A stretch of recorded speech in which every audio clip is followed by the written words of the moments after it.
Akhwati fillah, teman-teman harus bisa mengambil pelajaran. Ketika teman-teman itu belum menikah, ya saat ini masih menjadi status sebagai seorang mahasiswi tentunya ya, maka benar-benar tuh saldo-saldo akhiratnya ditingkatkan kembali. Benar-benar bersungguh-sungguh untuk mengejar ketertinggalan di Ramadan-Ramadan sebelumnya. Karena subhanallah yang namanya Ramadan ini adalah bulan yang berkahnya tidak hanya diraih oleh kaum Adam, tetapi pastinya keberkahan Ramadan, keberkahannya bisa diraih oleh kita sebagai kaum Hawa, ya Masya Allah. Dan bulan Ramadan ini adalah bulan di mana kita hendaklah berlomba-lomba untuk bisa mencapai derajat yang mulia di hadapan Allah Subhanahu wa Ta'ala. Pastinya tanpa meninggalkan kewajiban utama kita sebagai seorang ibu misalnya bagi anak-anak kita, seorang istri bagi suami kita, atau misalnya kalian sebagai anak dari orang tua kalian. Jadi jangan sampai nih teman-teman kita sibuk dengan urusan-urusan sunnah. Nanti insya Allah akan saya jelaskan. Jangan sampai kita itu sibuk dengan urusan-urusan sunnah, tapi kita justru melalaikan dari kewajiban yang telah Allah perintahkan kepada kita. Karena kelak yang akan Allah tanya terlebih dahulu itu adalah urusan-urusan yang wajib. Sebelum Allah bertanya kepada kita urusan-urusan yang sunnah. Maka di antara kewajiban yang harus kita lakukan di bulan Ramadan untuk kita tentunya kaum Hawa adalah beribadah puasa. Karena teman-teman yang dimuliakan oleh Allah, ibadah saum ini, ibadah puasa ini adalah perintah dari Allah Subhanahu wa Ta'ala. Allah yang telah memerintahkan kepada kita untuk beribadah puasa di bulan Ramadan. Allah Subhanahu wa Ta'ala berfirman dalam surah Al-Baqarah, A'udzu billahi minasyaitonir rajim. Ya ayyuhalladzina amanu kutiba alaikumus siyamu kama kutiba alal ladzina min qablikum la'allakum tattaqun. Allah Subhanahu wa Ta'ala berfirman, hai orang-orang yang beriman. Berarti ini untuk kita, orang-orang yang beriman, baik itu dari kalangan laki-laki maupun dari kalangan wanita. Diwajibkan atas engkau untuk berpuasa sebagaimana diwajibkan atas orang-orang sebelum kamu agar engkau bertakwa. Artinya teman-teman, Allah Subhanahu wa Ta'ala memerintahkan bagi kita semuanya kaum Hawa untuk beribadah puasa di bulan Ramadan. Selagi kita tidak berudzur pastinya, karena yang namanya kaum Hawa itu ada udzurnya. Kadang ada masa-masa datang haid, ada masa-masa melahirkan, akhirnya datang nifas. Itu yang tidak bisa kita melakukan ibadah saum. Ditegaskan kembali dengan hadis Nabi kita Muhammad sallallahu alaihi wasallam, yaitu beliau bersabda, bunyal Islamu ala khams. Islam itu dibangun di atas 5 perkara, kata Rasulullah SAW. Kemudian di hadis itu disebutkan wasaumi Ramadan. Dari 5 perkara itu ada bangunan ya yang mesti kita perhatikan, yaitu berpuasa di bulan Ramadan. Ya subhanallah. Bahkan yang namanya wajibnya beribadah puasa itu adalah sesuatu yang sudah ma'lum minad dini bid-darurah. Ya, jadi para ulama mengatakan bahwasanya ibadah puasa ini adalah sesuatu yang sudah diketahui wajibnya ya oleh banyak manusia. Jadi seorang itu sudah paham kalau datang bulan Ramadan, maka di situ ada kewajiban beribadah puasa bagi kaum muslimin. Ya, subhanallah. Dan bagi siapapun di antara kita misalnya yang tidak ada udzur, karena sekarang itu banyak sekali saya lihat ya orang-orang yang menyepelekan ibadah puasa. Mengaku dirinya sebagai seorang muslim, mengaku dirinya sebagai seorang muslimah, tapi ternyata di bulan Ramadan dia tidak melaksanakan ibadah puasa Ramadan. Padahal teman-teman, kalau kita lihat bagaimana ngerinya orang-orang yang dia membatalkan puasa tanpa udzur. Rasulullah Shallallahu Alaihi Wasallam beliau pernah menceritakan, kata beliau, ketika beliau tidur, kata beliau didatangi oleh 2 orang laki-laki. Lalu keduanya, kata beliau, menarik lenganku dan membawaku ke gunung yang terjal. Kemudian kedua laki-laki itu berkata kepada Rasulullah SAW, naiklah. Lalu kukatakan, sungguhnya aku tidak mampu. Ya, maka keduanya berkata, kami akan memudahkanmu. Maka kata Rasulullah SAW, aku pun menaikinya sehingga aku sampai di kegelapan gunung. Tiba-tiba ada suara yang sangat-sangat keras. Lalu Rasulullah bertanya, suara apa itu? Kemudian kedua laki-laki itu menjawab, itu adalah suara jeritan para penghuni neraka. Kemudian kata Rasulullah SAW, aku dibawa berjalan-jalan dan aku lihat pemandangan yang sangat mengerikan. Orang-orang bergantungan pada urat yang sangat besar di atas tumit mereka. Mulut mereka robek dan dari robekan itu mengalirlah darah. Kemudian Rasulullah SAW ketika itu diberitahu oleh 2 orang laki-laki ini bahwasanya mereka itu adalah orang-orang yang berbuka atau membatalkan puasa sebelum tiba waktunya. Artinya orang-orang yang dia tidak berpuasa di bulan Ramadan tanpa ada udzur, misalnya bagi kaum wanita tadi ya, tidak haid, tidak nifas, dia meninggalkan begitu saja, tidak pula sakit, tidak pula tua renta ya. Dia meninggalkan begitu saja, maka balasan yang akan Allah Subhanahu wa taala berikan ya nanti di akhirat adalah memasuki neraka-nerakanya Allah dan digantung pada urat besar di atas tumit mereka. Na'udzubillah summa na'udzubillah. Ya, kita mohon kepada Allah agar kita dijauhkan sejauh-jauhnya dari dosa untuk tidak berpuasa di bulan Ramadan, karena ini telah meninggalkan salah satu rukun Islam. Baik, bahkan Imam Az-Zahabi rahimahullahu taala, beliau sampai-sampai pernah mengatakan, teman-teman, kata beliau, siapa saja yang memang bersengaja tidak berpuasa di bulan Ramadan padahal tidak ada udzur, maka dosa yang dilakukannya lebih jelek daripada dosa berzina, lebih jelek juga daripada dosa menenggak minuman keras. Bahkan orang seperti ini diragukan keislamannya dan disangka sebagai orang-orang munafik. Ya, nas'alullah as-salamah. Jadi teman-teman, yang perlu kita perhatikan adalah di bulan Ramadan ini kita diperintahkan untuk beribadah puasa sebulan penuh kalau memang tidak ada udzur. Kalau ada udzur berarti kita tidak berpuasa, kemudian kita mengganti puasa kita di hari lainnya. Nah, setelah kita beribadah puasa dan menjalankan kewajiban, maka dalam beribadah puasa di bulan Ramadan yang perlu kita lakukan juga, teman-teman, adalah jangan sampai melupakan sholat 5 waktu. Karena ini adalah kewajiban kita. Kewajiban kita kepada Allah Subhanahu wa taala. Perhatikan sholat kita. Subuhnya jangan ketinggalan, duhurnya, asarnya, maghribnya, isyanya. Perhatikan pula apakah kita benar-benar sudah berilmu dengan sholat kita, atau mungkin kita hanya menggerakkan badan kita tanpa kita berilmu. Subhanallah. Padahal kalian ya teman-teman yang dimuliakan oleh Allah, bisa diberikan kesempatan Allah itu untuk berilmu, untuk ilmu terlebih dahulu sebelum beramal, untuk berilmu terlebih dahulu sebelum beramal. Maka pastikan ketika kita sholat 5 waktu, pastikan kita sudah punya ilmunya dulu. Ilmu di mana Rasulullah SAW memerintahkan kita untuk mencontoh salat beliau. Sallu kama ra'aitumuni usalli, kata Rasulullah. Salatlah kalian sebagaimana engkau melihat aku salat. Maka penting juga bagi teman-teman yang masih muda terutama ya, prioritaskan belajar agama, prioritaskan belajar bagaimana salatnya Nabi kita Muhammad SAW, sehingga pada bulan Ramadan ini benar-benar salat kita itu terjaga. Bukan hanya sudah memasuki waktu, tapi kita juga tahu rukun-rukunnya, tahu wajib-wajibnya, tahu yang membatalkan dari salat itu sendiri. Subhanallah. Dan setelah kita beribadah puasa, setelah kita melakukan kewajiban, misalnya ya, mengerjakan ibadah salat 5 waktu, kemudian yang ketiga teman-teman yang bisa kita lakukan adalah taati suami kita. Ya, jadi di bulan Ramadan juga kita harus mentaati suami kita. Karena yang namanya taat kepada suami kita, teman-teman, itu adalah urusan sepanjang hidup selagi posisi kita menjadi seorang istri. Jadi jangan sampai kita itu mendahulukan, misalnya mendahulukan sholat tarawih kita, akan tetapi ternyata suami kita tidak ridho misalnya.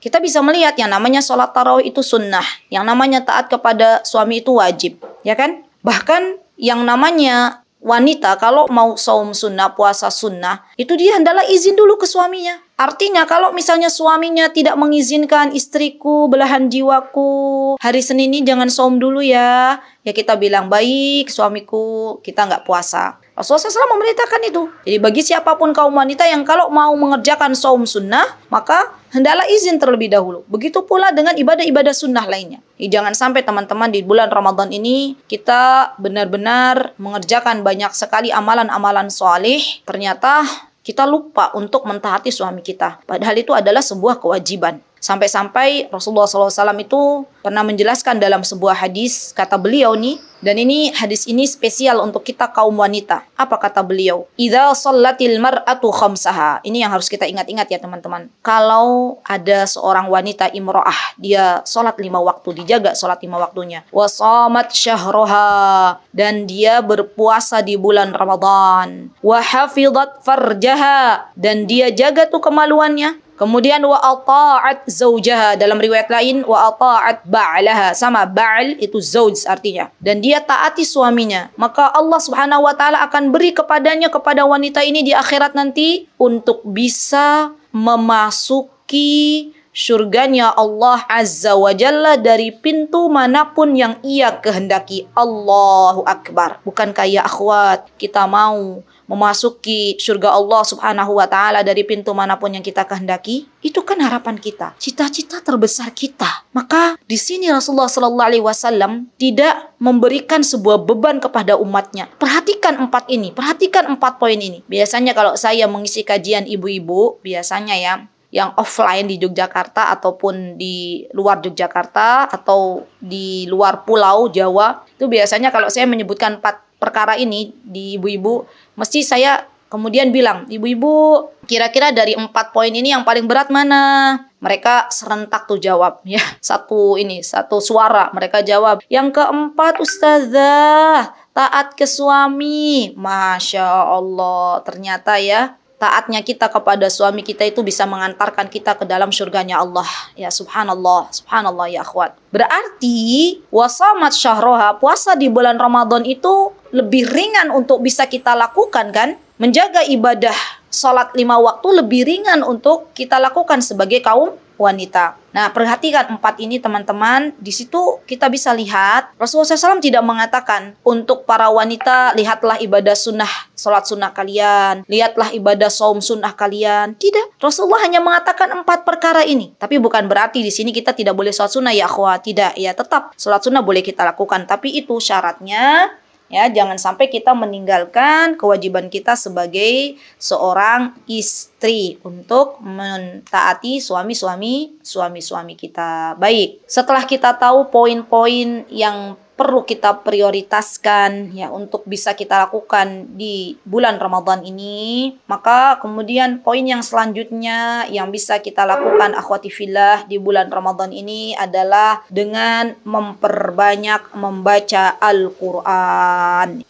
Karena kita tahu ya teman-teman, subhanallah, bulan Ramadan ini menjadi mulia. Allah menciptakan 12 bulan dalam 1 tahun. Dan Allah jadikan bulan Ramadan ini bulan yang mulia karena ternyata di bulan Ramadan ini Allah turunkan Al-Quranul Karim. Dan perlu diketahui oleh teman-teman semuanya bahwasanya apa-apa yang berhubungan dengan Al-Quran pasti akan Allah muliakan. Allah telah jelaskan di dalam Al-Quran, di dalam surah Al-Baqarah ayat 185, nanti teman-teman bisa buka lagi. Ketika Allah Subhanahu wa taala berfirman, "Syahrul Ramadan alladzi unzila fihi al-Qur'an hudan lin-nasi wa bayyinatin minal huda wal furqan." Faman syahida minkumus syahra falyasum. Kata Allah Subhanahu wa taala, bulan Ramadan ini adalah bulan yang di dalamnya diturunkan Al-Qur'an. Ya, sebagaimana petunjuk bagi manusia untuk menjelaskan mana yang hak dan mana yang batil. Subhanallah. Bahkan ya teman-teman, kita bisa lihat Allah Azza wa Jal telah menciptakan banyak sekali tempat di muka bumi. Tapi Allah pilih tempat terbaik yang ada di muka bumi ini adalah kota Makkah. Karena di dalamnya diturunkan Al-Quran. Subhanallah. Allah telah menciptakan banyak sekali malaikat. Dan jumlah malaikat itu banyak, bukan hanya 10. Dan Allah memuliakan malaikat Jibril alaihissalam. Karena ternyata malaikat Jibril membawa Al-Quran dari sisi Allah Subhanahu wa taala. Begitu pula Allah Azza wa Jal telah memuliakan Nabi kita Muhammad sallallahu alaihi wasallam karena di antara penyebabnya adalah Nabi kita Muhammad SAW diberikan mukjizat terbesar yaitu Al-Quranul Karim. Maka berbahagialah bagi teman-teman yang saat ini Allah berikan taufik untuk dekat dengan Al-Quran. Karena sesungguhnya hidup kita akan bahagia manakala kita dekat dengan Al-Quran. Ditambah lagi di bulan Ramadan, bulan diturunkannya Al-Quran. Maka seharusnya kita lebih dekat lagi dengan Al-Quran daripada di bulan-bulan lain selain bulan Ramadan. Ya, subhanallah. Dan Rasulullah SAW teman-teman ya terkenal beliau menyetorkan hafalan, ya menyetorkan bacaan Al-Qurannya kepada Jibril alaihissalam itu di bulan Ramadan. Ya, subhanallah. Dan kita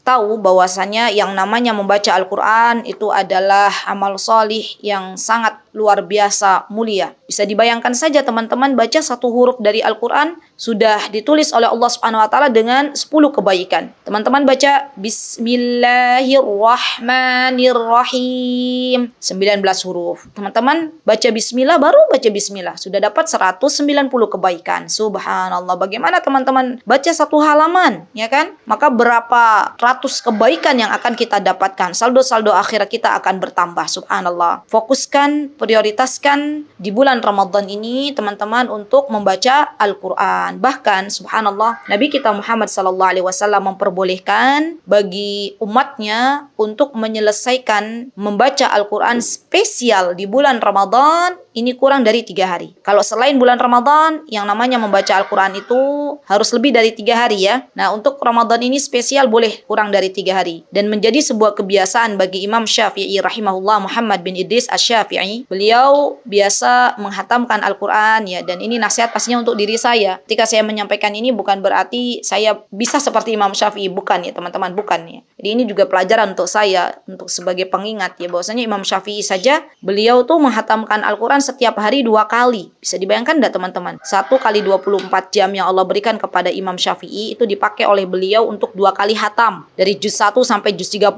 balik lagi juz 1 sampai juz 30. Kira-kira nih teman-teman, kalau boleh saya tanya, adakah perbedaan waktu antara kita dengan Imam Syafi'i yang Allah berikan? Tidak ada. Ya kan? Jawabannya tidak ada. Sama 1 kali 24 jam. Yang membedakan itu adalah kebarokahannya. Maka dari itu benar-benar kita tuh mohon kepada Allah. Karena kan di bulan Ramadan ini, bulan dimana ketika kita berdoa Allah ijabah ya. Kita minta kepada Allah, Allahumma barik lana fi awqatina. Ya Allah, berkahilah waktu-waktu kami. Sebagaimana Engkau telah berikan keberkahan kepada Imam Syafi'i. Ya Allah, mudahkanlah lisan-lisan kami untuk bisa membaca ayat-ayat-Mu. Ya Allah, terimalah bacaan-bacaan Al-Quran kami. Tolonglah kami untuk beribadah kepada Engkau. Karena kita ya akhwat tidak akan bisa membaca barang satu huruf pun tanpa pertolongan Allah Subhanahu wa taala. Sering-seringlah kita memohon kepada Allah dengan sebuah doa, Allahumma a'inna ala dzikrika wa syukrika wa husni ibadatik. Dan jadikan yang namanya, apalagi ini anak-anak muda ya. Saya mungkin tidak akan berbicara ini kalau ya audiens saya orang-orang sepuh gitu ya. Nah ini karena anak-anak muda, maka kalian wahai anak-anak muda ya, wahai para pemudi, adik-adikku yang dimuliakan Allah, harus punya target berapa kali hatam Al-Quran di bulan Ramadan ini. Kalau kalian hanya punya target 1 kali, berarti kalian kalah dengan simbah-mbah. Kemarin saya mengisi kajian offline ya. Kemudian saya tanya kepada ibu-ibu ya, sepuh-sepuh, rata-rata ya sudah pada menikah, usia-usia di atas 40 tahun. Saya tanya, ibu-ibu kalau hatam Al-Quran berapa kali di bulan Ramadan? Ada yang menjawab 2 kali, ada yang menjawab 3 kali, ya Masya Allah. Ya. Jadi kalian harus punya target lebih dari orang-orang sepuh, orang-orang ibu-ibu. Kenapa? Karena yang namanya ibu-ibu itu adik-adik, ya teman-teman, baca Al-Quran gak bisa lama-lama, punggungnya, boyoknya itu cepet sakit, ya kan? Duduk lama-lama tuh gak bisa nyender. Kalau kalian baca 1 juz 1 kali duduk, saya yakin masih bisa. Tanpa ada senderan juga bisa, atas izin Allah. Mau baca Al-Quran sekali duduk setengah juz tuh masih bisa. Jadi kalau kalian misalnya punya target nih untuk baca Al-Quran di bulan Ramadan 5 kali hataman misalnya. Kan targetnya kan kalau dibandingkan dengan Imam Syafi'i, berarti Imam Syafi'i itu kan 60 kali ya teman-teman hatam. Ini nggak ada apa-apanya kan? Misalnya teman-teman yang masih muda-muda ini 5 kali hatam. Misal. Berarti artinya teman-teman, kalau 5 kali hatam teman-teman dalam sehari itu berarti baca Al-Quran kurang lebih ya. Kalau 5 kali hataman berarti sehari harus 5 juz. Sehari 5 juz bagi kalian anak-anak muda itu gampang biidnillahi ta'ala. Duduk sekali duduk sebelum sholat setengah juz. Setelah sholat setengah juz, ya kan? Berarti 1 kali waktu sholat dapat 1 juz.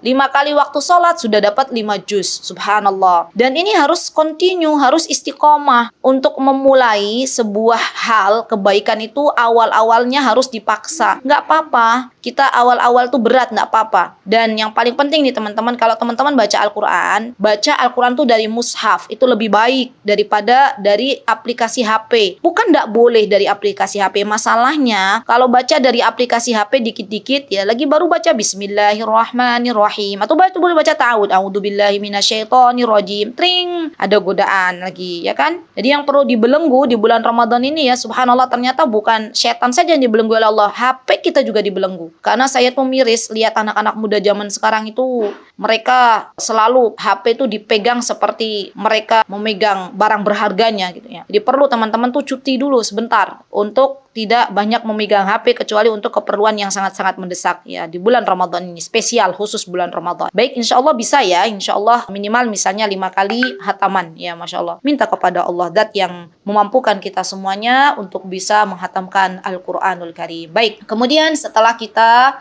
menjalankan ibadah membaca Al-Quranul Karim, yang bisa kita lakukan teman-teman, misalnya mulai dari ini ya, saya ingin berikan kepada kalian tips agar kita itu bisa runut untuk aktivitas harian di bulan Ramadan. Misalnya ketika kita bangun tidur itu jangan lupa untuk bisa kita mendulang pahala dari mulai bangun tidur nih teman-teman. Teman-teman kerjakan sunnah-sunnah Nabi Muhammad SAW, ya kan? Teman-teman usap bekas tidur, teman-teman sudah dapat pahala tuh. Ya, terus baca doa Alhamdulillahilladzi ahyana ba'dama amatana wa ilaihin nusyur, sudah dapat pahala lagi. Kemudian masuk kamar mandi, pakai kaki kiri, dahulukan kaki kiri dulu, sudah dapat pahala. Baca doa, keluar lagi dengan kaki kanan, dahulukan, sudah dapat doa lagi. Berwudu, ya kan? Baca lagi doa setelah wudu, teman-teman dapat ya bisa memasuki pintu surga manapun yang dikehendaki. Ya kata Rasulullah SAW, barang siapa yang dia berwudu, wudunya baik, wudunya sesuai dengan apa yang dicontohkan Rasulullah, kemudian berdoa setelah wudu, bisa memasuki dari pintu surga manapun. 8 pintu surga, teman-teman mana yang bisa dimasuki, boleh, silahkan. Belum lagi teman-teman sholat ya, setelah berwudu sholat, misalnya karena bangunnya sebelum subuh, sholat sebelum sahur, sholat 2 rakaat misalnya, maka teman-teman dapat pahala lagi. Kata Rasulullah SAW, barang siapa yang dia berwudu, membaguskan wudunya, berdoa, kemudian sholat 2 rakaat, maka baginya surga. Masya Allah, itu pahala yang sangat luar biasa. Setelah itu teman-teman nunggu sahur dengan membaca Al-Quran, kemudian sahur di akhir waktu, karena ini adalah sunnah Nabi kita Muhammad SAW. Ini yang perlu kita perhatikan teman-teman. Ternyata di antara sunnah yang Rasulullah SAW perintahkan kepada kita adalah mengakhirkan sahur ya. Kata beliau, la yazalun nasu bi khairin, tidaklah manusia itu senantiasa berada dalam kebaikan ketika dia mengakhirkan sahur ya, wa'ajjalul fitr, dan mengawalkan atau ketika dia menyegerakan untuk berbuka, mengakhirkan sahur dan menyegerakan berbuka. Dan ingatlah teman-teman, yang namanya sahur ini bagi anak-anak muda ya, bersahurlah. Karena dalam sahur itu ada barakah. Sahur itu ada barakah ya. Walaupun kalian itu hanya meneguk segelas air, itu sudah terhitung pahala di sisi Allah Subhanahu wa taala. Kemudian orang-orang yang sahur itu didoakan oleh malaikat. Jadi kalau teman-teman nih mau didoakan malaikat, maka teman-teman boleh benar-benar perhatikan sahur, karena kalau kita pengen mulia di sisi Allah Subhanahu wa taala, maka kita pun harus melaksanakan apa-apa yang diperintahkan oleh Nabi kita Muhammad sallallahu alaihi wasallam. Baik, kemudian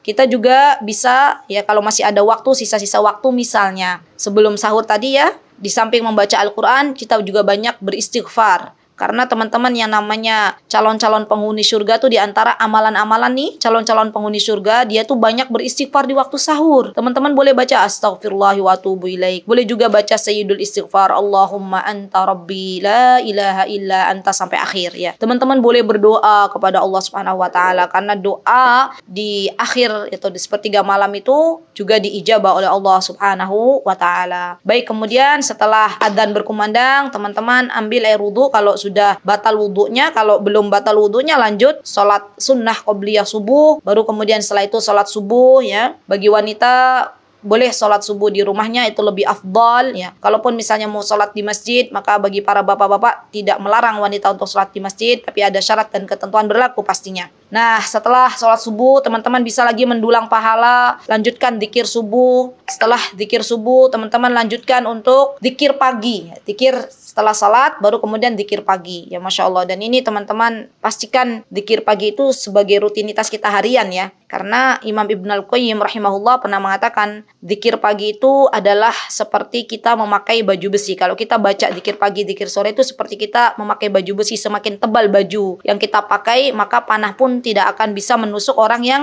memakai baju besi ya. Dan subhanallah teman-teman, bahkan disebutkan dalam sebuah hadis, di antara golongan pertama nih ya, yang memasuki surga Allah, di antaranya adalah orang-orang yang menjaga zikir pagi dan zikir petang. Jadi jangan sampai melupakan zikir pagi dan zikir petang. Gak harus berjamaah ya, namanya zikir pagi, zikir petang itu boleh dilakukan dengan sendiri-sendiri. Setelah zikir pagi, kemudian tunggu sampai waktu syuruk, waktu terbit matahari, tunggu sebentar, terus nanti ada waktu syuruk. Setelah itu kalau dimudahkan oleh Allah Subhanahu wa taala, teman-teman bisa sholat 2 rakaat, maka teman-teman akan mendapatkan pahala lagi. Pahalanya setara dengan umroh sempurna dan sempurna. Allahu Akbar. Luar biasa ya teman-teman. Kita nggak pergi umroh dapat pahala umroh sempurna dan sempurna. Masya Allah. Setelah itu boleh duduk di majelis ta'lim ya. Masya Allah, sekarang banyak sekali juga majelis-majelis ilmu yang dibuka di pagi hari. Alhamdulillah atas izin Allah ya. Kami dari tim Mutiara Hikmah juga, dan kajian Hasanah serta kajian Brisbane Australia juga ada setiap jam 6 dari mulai Senin sampai hari Sabtu itu ada kajian. Alhamdulillah, monggo bisa teman-teman ikuti, ataupun dengan asatid lainnya boleh, silahkan. Yang namanya ngaji dengan siapa saja boleh ya, boleh silahkan. Kemudian setelah kita misalnya selesai majlis ta'lim ya, selesai menuntut ilmu agama, bisa kita juga gunakan untuk sholat duha ya teman-teman. Masya Allah. Setelah sholat duha misalnya kita lanjut baca Al-Quran ya kan. Ini bagi teman-teman yang tadi kan 5 hari khataman tuh. Nah kalau bagi kita seorang wanita kan kadang ada haid. Nah bisa tuh pas kita haid bisa juga kita baca Al-Quran. Tapi kan nggak sebiasanya ya, biasanya. Tidak, semangatnya tuh tidak seperti ketika kita nggak haid biasanya. Nah bisa diisi ketertinggalannya ketika kita setelah sholat duha ya. Nah setelah sholat duha teman-teman boleh beraktivitas, terserah teman-teman aktivitas masing-masing. Kemudian sebelum duhur boleh qailulah sebentar ya. Baru setelah itu sholat duhur, kemudian baca lagi Al-Quran, tilawah lagi. Bagi ibu-ibu biasanya mulai menyiapkan masakan untuk berbuka puasa, dan busyra, kabar gembira bagi teman-teman yang saat ini berstatus sebagai ibu rumah tangga. Ketika teman-teman memasak ya, subhanallah, menghidangkan makanan untuk suami kita, untuk anak-anak kita, maka itu sudah dihitung pahala di sisi Allah Subhanahu wa taala. Bisa dibayangkan nggak teman-teman? Suami kita tuh kalau puasa dapat pahala puasanya 1. Tapi ibu-ibu ya, yang masak, yang menghidangkan makanan, dimulai dari setelah sholat asar atau sebelum sholat asar sudah mulai nyicil-nyicil, sudah mulai metik-metik sayuran, misalnya yang ngupas-ngupas bawang, itu memberi makan kepada orang yang berbuka puasa. Misalnya satu rumah ada 9 orang, misal, maka dia dapat pahala tuh 10. 1 tambah 9 kan, dia berpuasa tambah 9 yang ia masakkan. 10 puasa di hari itu. Subhanallah, Allahu Akbar. Begitu mudahnya kita untuk mendulang pahala di bulan Ramadan kalau yang kita kerjakan untuk mengharapkan ridha Allah Subhanahu wa taala. Jadi berbahagialah. Wanita itu harus berbahagia karena banyak sekali ladang-ladang pahala yang Allah telah siapkan untuk para wanita di bulan Ramadan, ya kan? Kemudian setelah itu berbuka ya, dan bersegeralah untuk berbuka puasa. Ketika kita itu bersegera untuk berbuka puasa teman-teman, maka ini sudah dihitung pahala di sisi Allah Subhanahu wa taala. Dan pesan saya untuk teman-temanku yang saya cintai karena Allah, gunakan waktu sebelum menjelang berbuka puasa itu untuk banyak-banyak berdoa kepada Allah. Jangan sampai kita sebelum berbuka puasa malah ada di pasar-pasar kaget gitu kan. Biasanya kalau Ramadan tuh rame di jalan-jalan, yang tadinya jalanan sepi tiba-tiba ada banyak pasar sore gitu kan. Kalau memang teman-teman misalnya berada di kos, ya paling afdal itu masak, paling utama itu masak. Tapi kalau misalnya nggak bisa masak, nggak ada kompor, harus beli, ya persiapkan jauh-jauh waktu. Jangan sampai mepet maghrib masih di jalanan. Maghrib berkumandang, kita segera berbuka. Nah ini dia, kita teman-teman dalam berbuka puasa, kalau pengen dapat pahala lagi nih dari Allah, ya maka ikuti bagaimana Rasulullah SAW berbuka. Rasulullah SAW tuh kalau berbuka, kata beliau mengatakan ya, kalau berbuka itu beliau pakai kurma. Kalau ndak ada kurma, beliau pakai air putih. Hanya ada 2 ini solusinya. Kan nggak mungkin kita nggak punya air putih kan teman-teman. Pastikan kita semuanya punya air putih. Yang masalah di kita itu terkadang ya, kalau di depan kita itu ada kurma, di depan kita ada air putih, di depan kita ada cola, di depan kita ada es doger atau apalah ya, biasanya kita itu lebih mudah untuk tertarik dengan esnya daripada air putihnya, daripada dengan kurmanya. Sekarang kita mulai menjadi perempuan-perempuan yang cerdas. Dalam berbuka saja kita pengen dapat pahala dari Allah, ambil kurma ya. Kalau nggak ada kurma sama sekali karena nggak ada uang untuk beli kurma misalnya, minum seteguk air, baca bismillah, kemudian baca doa dhahabat dhumma abtalatil uruq wa thabatal ajr insyaallah. Ya, dapat pahala lagi, subhanallah. Berbuka puasa, batalkan ibadah puasa, terus kemudian sholat maghrib. Oh iya, tadi lupa. Asar juga ada dzikir sore ya, teman-teman. Jangan lupa tuh dzikir sore. Terus nanti habis maghrib, teman-teman menunggu waktu isya, ya bisa makan ya. Kemudian kalau yang makannya nanti malam berarti bisa menunggu sambil menunggu isya, boleh membaca Al-Quran. Nah, menjelang isya, teman-teman siap-siap untuk sholat isya, baru kemudian sholat tarawih. Ini juga insya Allah akan saya bahas untuk sholat tarawih bagi kaum wanita. Itu paling afdal, di mana paling utama. Maka ketahuilah wahai saudaraku, sesungguhnya untuk ibadah tarawih bagi kaum wanita itu bagaimana? Nah, bagi kaum wanita teman-teman, ketika ibadah sholat tarawih, maka lebih afdal di rumahnya. Dulu pernah ada seorang wanita yang bernama Ummu Humaid. Ummu Humaid ini datang kepada Rasulullah SAW. Kemudian beliau mengatakan, wahai Rasulullah, aku sangat senang sholat dengan engkau yang menjadi imam di masjid. Maka Rasulullah SAW mengatakan, wahai Ummu Humaid, aku tahu bahwasanya engkau itu suka sholat denganku. Tapi ketahuilah bahwasanya sholatnya wanita di rumahnya itu lebih baik. Dan sholatnya wanita di ruang tamunya lebih baik. Di rumahnya tuh di ruang tamu lebih baik. Dan sholatnya wanita di kamar lebih baik daripada di ruang tamunya. Dan sholatnya wanita di kamarnya itu lebih baik, yang kamar yang khusus yang kecil lebih baik daripada di ruang tamunya. Artinya teman-teman, semakin kecil, semakin tidak terlihatnya kita ya dari pandangan orang, maka itu tempat yang terbaik untuk kita bisa sholat. Teman-teman akan mengatakan, tapi kan nanti gimana? Berarti kalau sholat di rumah, sholat tarawih di rumah nggak dapat 27 rakaat. Akhwati fillah yang dimuliakan oleh Allah, 27 rakaat itu adalah bagi orang yang sholat di masjid laki-laki dan perempuan. Nah, Rasulullah SAW mengatakan, sholatnya wanita itu lebih afdal, lebih utama di rumahnya daripada di masjid. Artinya, kita yang sholat di rumah itu pahalanya lebih daripada 27 rakaat. Kan kita pengen cari yang lebih banyak, ya kan? Nah, berarti teman-teman, kalau kita pengen cari yang lebih banyak, sholat di rumah kita dapat lebih daripada 27 rakaat. Nah, bagaimana Ustazah kalau misalnya sholat di rumah itu malas-malasan? Misalnya, sholat di rumah itu gangguannya banyak, nggak bisa sampai selesai. Atau misalnya kalau sholat di masjid kita bisa mendengarkan kultum dari para ustadz misalnya. Maka Syekh Mustafa Al-Adawi, hafidhahullahu ta'ala, seorang ulama yang sangat luar biasa, beliau mengatakan bahwasanya bolehnya sholat wanita di masjid dengan alasan misalnya ketika dia mendapatkan pengajaran-pengajaran agama atau mendapatkan ilmu dari para a'immah, dari para imam atau dari para ustadz, dan dia mendapatkan faidah di rumahnya ya. Nah teman-teman, maka dari itu kita lihat kondisi kita masing-masing. Kalau seandainya kita tuh bisa sholat di rumah dengan baik, atau misalnya kita sholat dengan wanita-wanita lain yang ada di rumah kita. Kalau teman-teman kan di kos misalnya, yang saya tahu di Yogyakarta itu ada sebuah wisma di mana di situ tuh banyak sekali akhwatnya ya. Bisa di antara kalian ada yang jadi imam, kemudian sholat tarawih bareng di kosnya ya.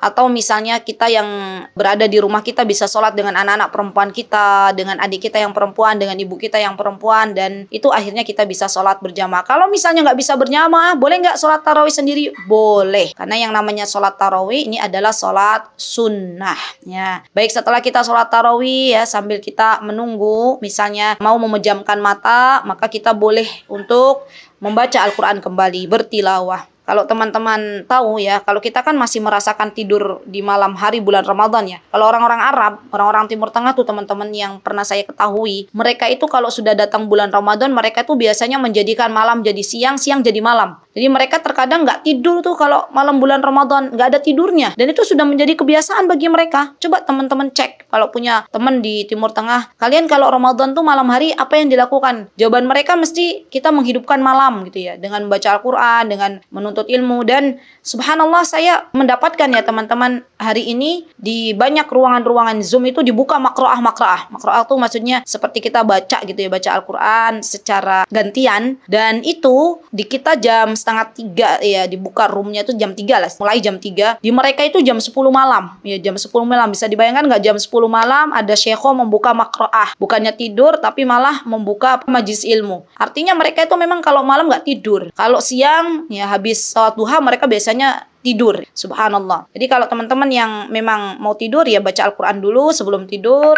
baru kemudian tidur sejenak, bangun lagi, bisa lanjut sholat malam, boleh ya. Tapi kalau memang sudah witir tadi sebelum tidur misalnya, maka tidak perlu witir kembali. Ya, itulah di antara kegiatan yang bisa kita lakukan teman-teman di bulan Ramadan. Dan jangan lupa di bulan Ramadan ini juga sebagai seorang wanita, kita bisa banyak-banyak lisan kita berzikir kepada Allah Subhanahu wa taala dalam kondisi apapun, dan perbanyaklah untuk bersedekah. Karena Rasulullah sallallahu alaihi wasallam adalah sosok yang mana beliau seorang yang dermawan dan lebih dermawan lagi ketika datang bulan Ramadan. Wallahu taala alam bisawab. Kebenaran hanya datang dari Allah Subhanahu wa taala, dan kesalahan datang dari saya pribadi. Saya mohon maaf yang sebesar-besarnya. Aqulu qauli hadza wastaghfirullah li wa lakum wa akhiru da'wana alhamdulillahi rabbil alamin. Assalamualaikum warahmatullahi wabarakatuh.